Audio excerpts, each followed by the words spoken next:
Hello and welcome to this special Anfield Index edition. I'm your host, Greig Hopcroft. It's not very often you see me on camera or hear me, but I've got a special guest with me today.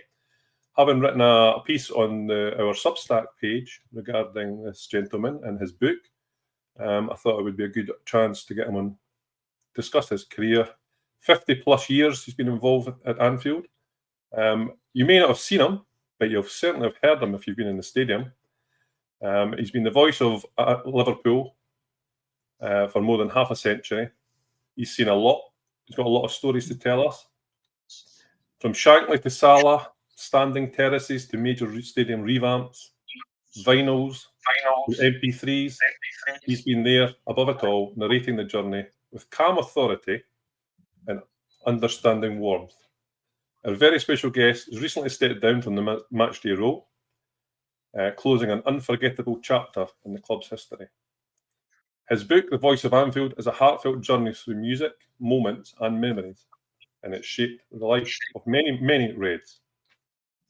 Known affectionately as the Voice of Anfield, welcome to Anfield Index, George Sephton. Good afternoon. How are you doing, George? I'm all right. I think my head has stopped spinning. I think it's been spinning for most of the last 3 weeks, but I'm just getting into a calm period now. I'm looking forward to watching the women's Euros for a couple of weeks to get back in the groove of no pressure, no hassle. Great. So let's just start at the very beginning. Those early days. You were a fan before you ever got near the mic. What's your kind of memories from Anfield as a young lad on the cop? Well, I started going to Anfield as a spectator about 3 or 4 weeks after Bill Shankly took over. So that was perfect timing on my part, although I didn't know it at the time. And I went through the hoop. I mean, people tell me I've had a cushy number for the last few years, and it's probably true, but I do say to people, I've done my time. If you see all those old newsreels of the cop, when they're all crammed together like sardines and swaying from side to side, and you remember that all the guys had suits, collars, ties on, Yep. which was quite funny. But I was in the middle of that lot, and I said to people, I've done my time on the cop. I'm entitled to sit down for a while, and that's what I've been doing for the last 54 years. Brilliant. So in 1971, that day came, you walked through, and can you walk us through how it ended up? You ended up being the stadium announcer. Yeah, well, it was funny because my wife used to have a hairdressing business in the middle of Liverpool, and she used to come with me sometimes on a Saturday. But one night, on a midweek, she couldn't come on the Saturday. But one night in April '71, we were at Anfield, and the guy on the tannoy, as it was then, said something silly, and I was tut-tutting like an old grouch, and I said, "This fellow is always doing things like that. He's embarrassing." And she looked at me and said, "Well, it's all right for you down here, but you couldn't do any better." And I thought, well, actually, and I went home and I got my I got my old typewriter out, because it was typewriters in those days, and I wrote to Peter Robinson, who was the boss at the time, and basically the letter was a full A4 piece of paper, but it boiled down to, "Dear sir, gives a job, I can do that." And for some obscure reason, he decided to give me a trial. In theory, the trial was only just finished after 54 years, because There you go. somebody said to me, "The job's yours, son, you're okay." Which is, it's weirder the more you think about it. And I did say to people all those years, please don't try this at home. I was fully expecting somebody else to do to me what I did to my predecessor, but it never happened. Never happened. So the first match, can you remember the first match? Did it all go to plan, or was it? Oh, yes. 14th of August, 1971. A young lad from Scunthorpe made his debut. Young kid by the name of Kevin Keegan. And I remember turning up on the day. I'd spent all week borrowing 7-inch vinyl singles from people because I didn't think I had enough to keep me going for a couple of hours, which is true. And I got to Anfield.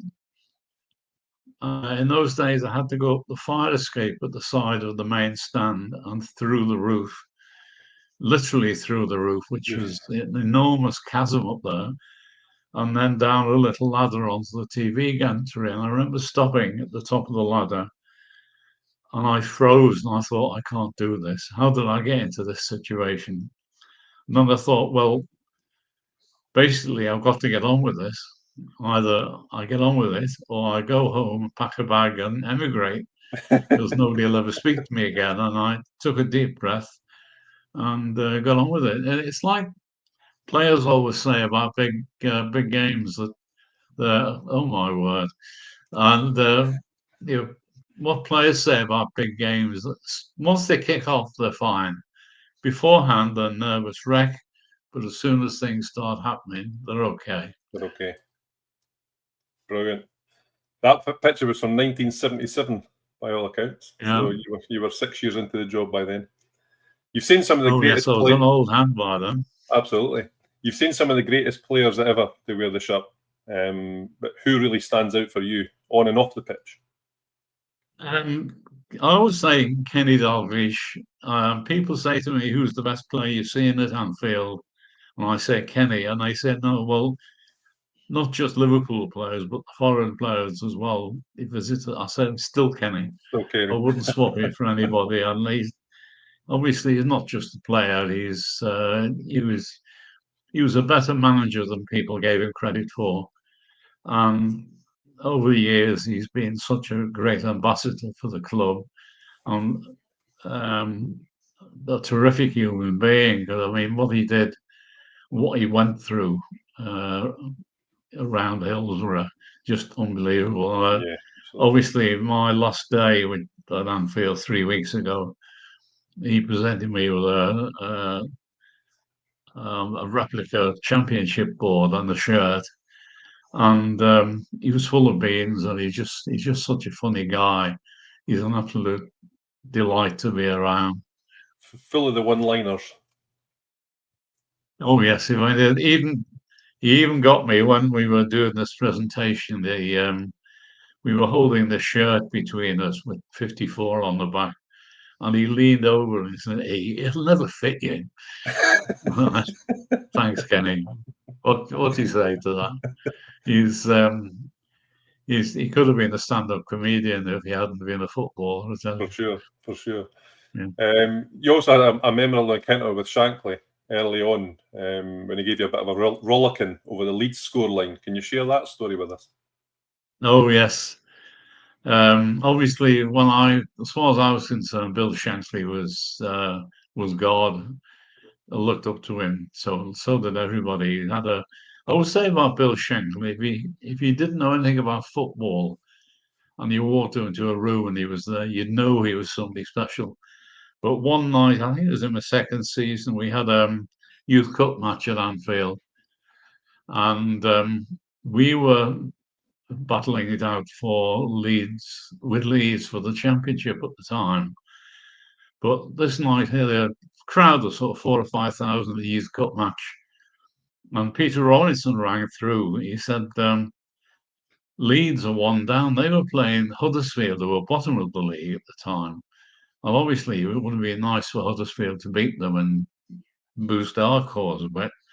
But he said, when there's a break in play, give the score out. Huddersfield are winning 1-0. So I did, never thought any more about it. And halfway through the second half, Peter rings back again. He said, Leeds are winning now. He said, in the interest of fairness, I suppose you better give the score out. So I did. And the crowd all going together. Yep.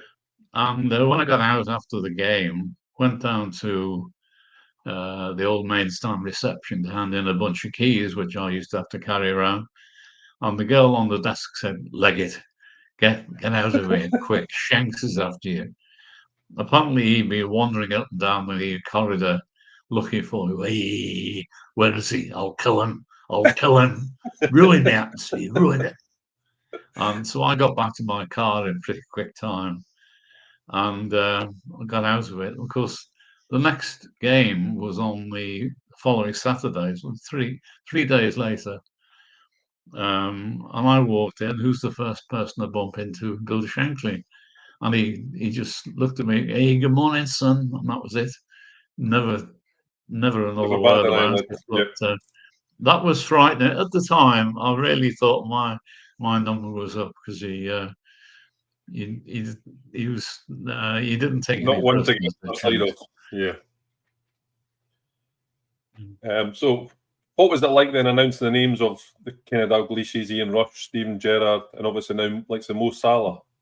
What were those moments like? Just Goosebumps in that box.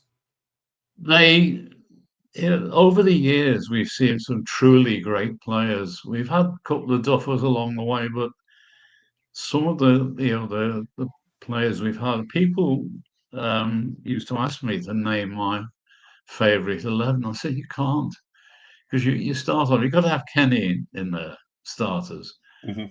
If you have Kenny Dalglish in there, you can't have Ian Rush alongside him. So that in one go, you've blocked out John Aldridge, Mo Salah, you name it. There's a whole four. And then where's John Barnes in all that? That's you right. can't leave Barnes here. Mm-hmm. And I did a dinner with John Barnes and Peter Beardsley a couple of weeks ago in Yorkshire. And I've said before, and I'll say it again, Peter Beardsley was up there with the best of them. He really was a great player. And something, you haven't even started the defence, and you've only got 11 players out on the pitch already. Then you go to the centre back. Yeah. Virgil van Dijk is the best centre back I've ever seen, but he's not part of a regular pairing, really. You don't think of him alongside one particular person. But you go back to the likes of Alan Hansen, who was a fantastic player, but you put him in the team and you can't leave out Mark Lawrence, who was alongside him. Right. Yeah. Go back to Phil Thompson and Emlyn Hughes, and you haven't finished. I think Andy Robertson is probably the best left back we ever had. Phil Neal, far and away the best right back. And the only position I have no worries about naming is Ray Clements. I've never seen a better keeper than him.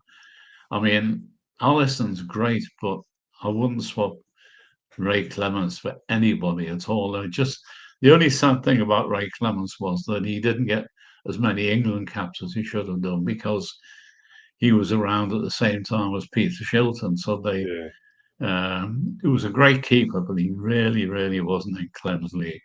Yeah. So, I always say that if you went back into history and picked a time to be a Liverpool fan, I would have got it spot on. I started going in 1960 when they were just about on the brink of doing great things. And obviously, in the last game, we just won the Premier League for the second time. Yep. So the time span is just unbelievable. A few good and a few bad in between as well. Yes, had a few great nights. I mean, I had when my book came out, I was on Channel 4 TV lunchtime, and we were talking about great nights. And I always said I was there in '65 when we beat AC Milan in the European Cup. Then you go for Saint Etienne in '77, great night, one of the great nights at Liverpool. And then you think nothing will get better than that. Chelsea 2005 was a much greater night, much more nerve-wracking for all sorts of reasons. It was a lot closer than we expected it to be. We got away with it. Barcelona in 2019, that was just unbelievable. We turned up with 3-0 down to the best team on the planet, allegedly. Yep. 2 of our star players are crocked. People forget about that. Yep. And people turned up. I always say people just turned up that night to just to see Barcelona in action, to say they could tell their grandchildren they saw Messi play and Luis Suarez alongside him and all that. And in the end, it just went crazy. We scored quite early on. Then just after half time, we scored 2 quick goals. We're level. And then the famous corner, the corner taken quickly. And I keep telling people, the ball went in the net, and I didn't say a word. I didn't think we'd score, because I thought the ref would make us take the kick again, and he didn't. And it's slowly dawning on me that we've actually scored. And I think it was 20 minutes to the end of the game. It seemed like a couple of days. It was just unbelievable, absolutely crazy.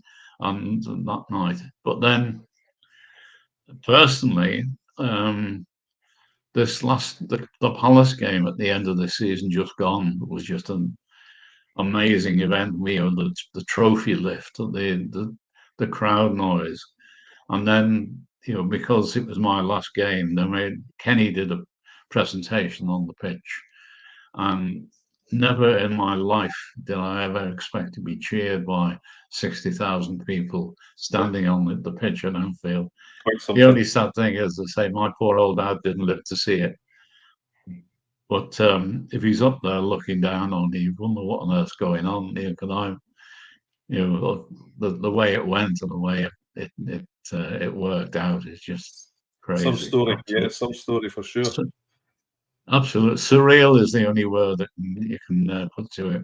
Yeah, absolutely.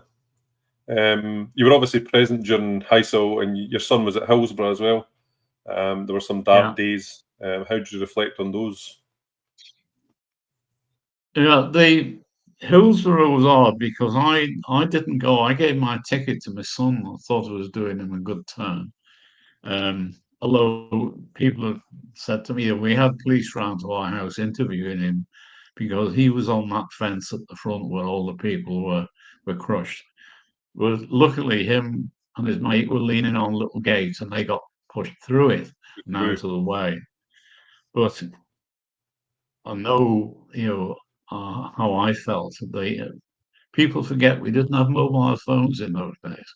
Yeah. So my wife and I were sat at home waiting for the house phone to ring, and I think it was an hour and 3/4 before he was out and away and found a call box outside a pub somewhere in the hills outside Sheffield. Yeah.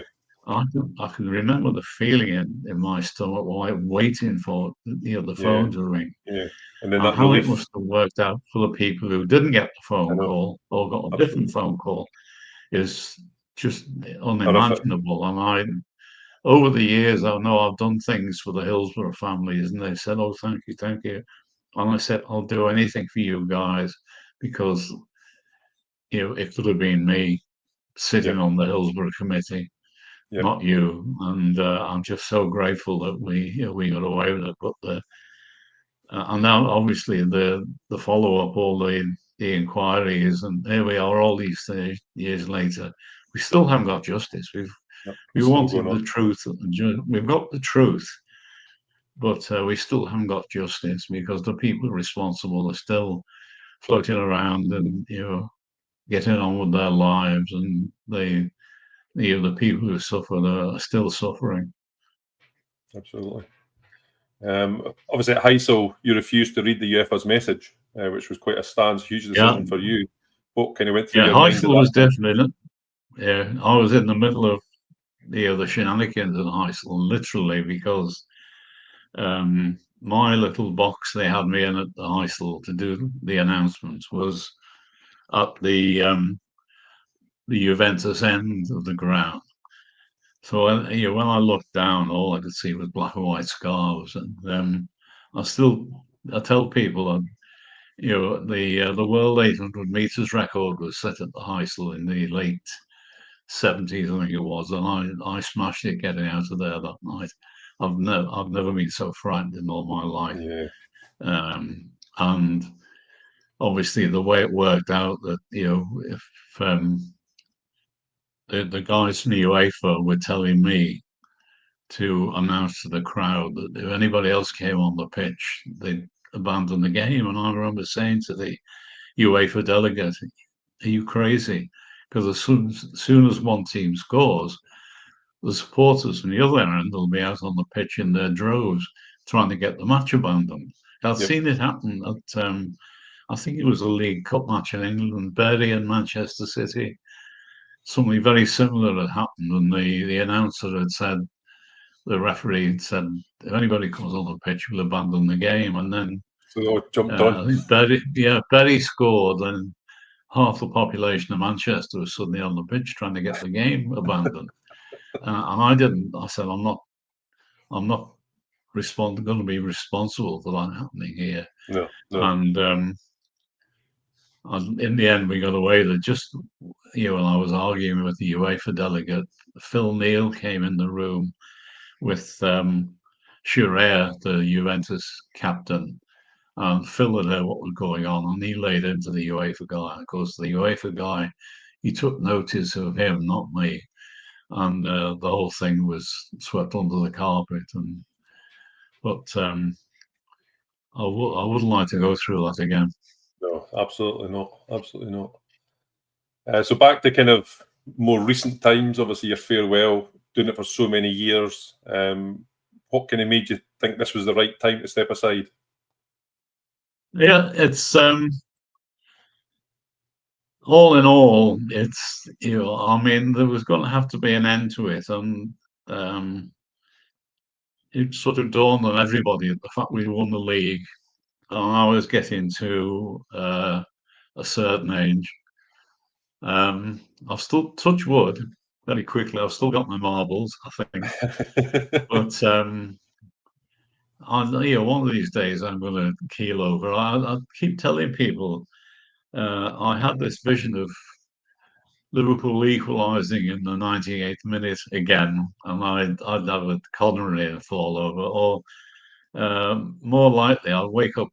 My wife would wake up one morning and find me dead in an armchair holding the winning lottery ticket. That'd have been just my luck, that. But anyway, I've gone out at the top, and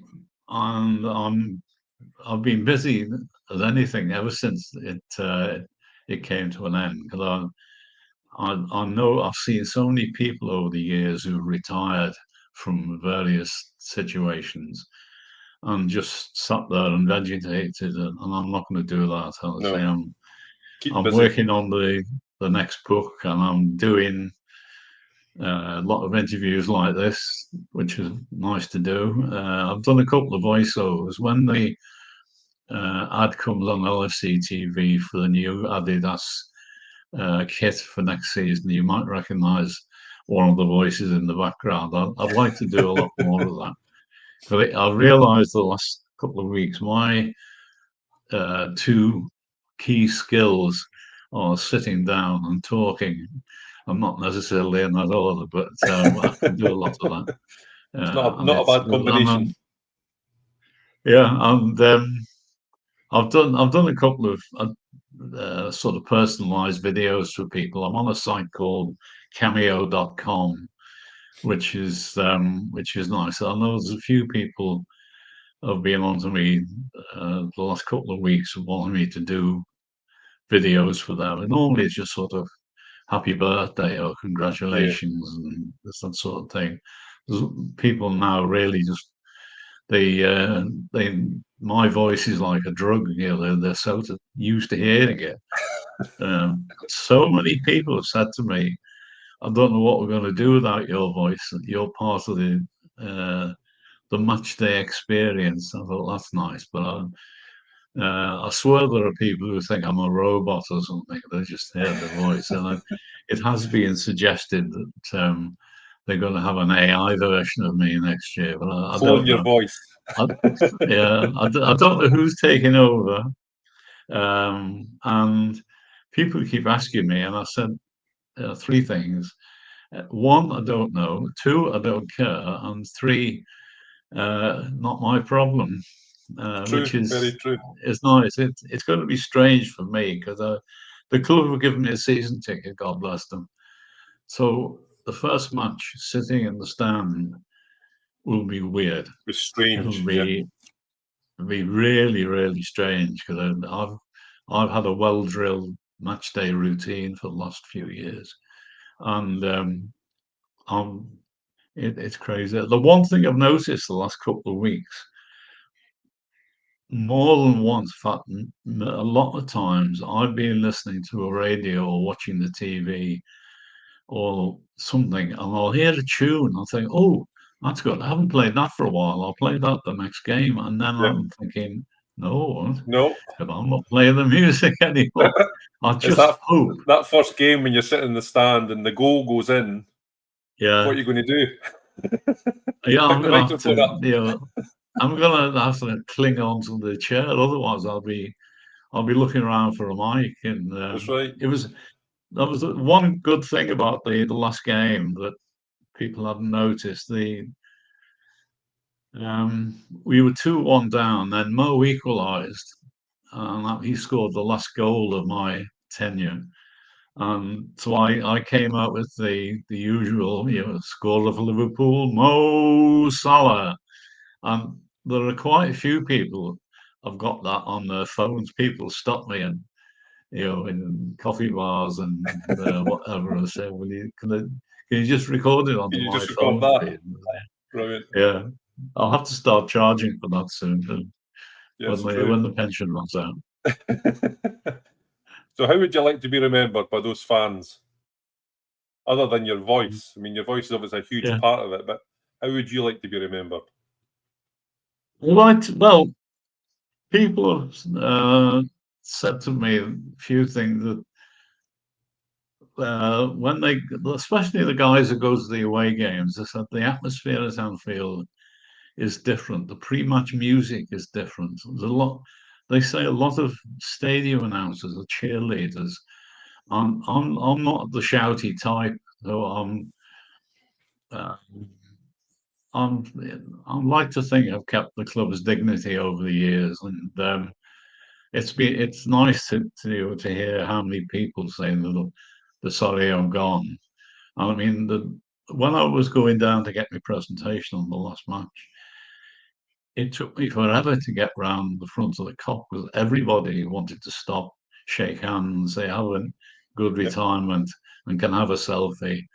And I Okay. thought I'm never going to get round to the other side before Kenny gets out of the tunnel, but we did, and that was just wonderful. And then my wife was there. She doesn't go very often nowadays, but I think even she was amazed at the reception they got and the noise. And then while we wait for Kenny to come out of the tunnel, there was a tap on my shoulder, and it was Kelly Cates, Kenny's daughter, who I've known for years. I hadn't seen her for ages, and so I had a big hug off her and a nice long chat. And then Steve McManaman turned up, who I hadn't known him for years because his mum and my wife used to work together in the NHS, so I used to see Right. a lot of him, but I hadn't for a while. And it was just so nice to be talking to people like that, and for half an hour, and I really felt appreciated. And all I've got to do now is make sure that people don't forget I was ever there. I want to get this, the next book finished. I was halfway through it anyway. I've been doing it in dribs and drabs, and obviously, all of a sudden, I've got an ending. Yeah. So I want to get stuck into that, and I like to think that'll be out in less than 12 months. I'll put it that way. But Good. fingers Something to crossed, look I'll get forward that to. done. You've certainly built up lots of friendship, lots of memories. Lots of things to talk about. Oh yes, So many things to Lots of people yeah, were very envious of your role in terms of the role you played in the club. Like I said, so many yeah, people just it's part of the match day experience. Hearing your voice, that's what I said. I mean, I've said at the start of this new book that the Voice of Anfield, the book, was covering 50 years. This one's only going to cover 5 seasons, basically. But so much has happened in those 5 seasons, mainly due to Jurgen Klopp, because he's an absolute. I used to say he was a breath of fresh air, and then I realised that was nonsense. He's an absolute whirlwind. He's another one that's got charisma in spades. When he announced he was going beginning of last year, I know I was one of the people who thought the end of the world had come, but obviously Arne Slot's turned up. We're champion 1 season. Incredible. And now we started to build a team. I mean, I'm really excited by some of the signings, and I just hope that we've got enough money to pay for the silver polish at the end of May next year. It could be good. I mean, I know we won the league quite not easily, but by a fair margin in the end. But we were unlucky in the Champions League this year. PSG were the winners. We did beat them away at their place, and people have calmly forgotten about that. And then it got to the second leg, and they had one really lucky goal, in my humble opinion, and then it went to pens, and they didn't actually beat us in up play. We were definitely up at that level, so I'd like to think we could we could do well in the Champions League next year. And, after doing so well in the group stage as well, absolutely flying right from the off in the group stage, and I mean the Premier League, other than that Notts Forest game early on, it was very it was just top class stuff from beginning to end, the whole season, really. Yeah, I heard that Forest game early in the season. I remember thinking that the bubble had burst already, but it hadn't. And of course, the season goes on. Forest were making waves of their own, so it was just really a blip and an eye opener at the time. It still is. For sure, brilliant. Well, it's been a pleasure, George. Great to have you on. I'd just like to say on behalf of everyone here at Anfield Index, and obviously Reds everywhere, the memories, the music, thanks for every one of them. You've literally been part of the soundtrack of all of our lives, which has been fantastic. Yes. Maybe that's what I should be doing. That's right. I might get a recording studio somewhere and do a few things. Brilliant. Pleasure, as they say, Greg, as all mine. We'll certainly have you back on once that new book's released. We'll get you back on to talk about that one as well. Don't worry, you'll be able to get shut of me when that comes out. Brilliant. And you've got a certain big birthday coming up in February as well, I hear. So that's a target for the book, perhaps. Oh yes, absolutely. That's definitely a fingers crossed one. That. Brilliant. So just all these for me is to say, remember everyone, check out AnfieldIndex.com for all your LFC related articles and podcasts. Anfield Index TV on YouTube, plus of course our new Substack, which you can find at itwasalwaysliverpool.com. The stories never stop, neither do we. Thanks for listening, and remember, it was always Liverpool.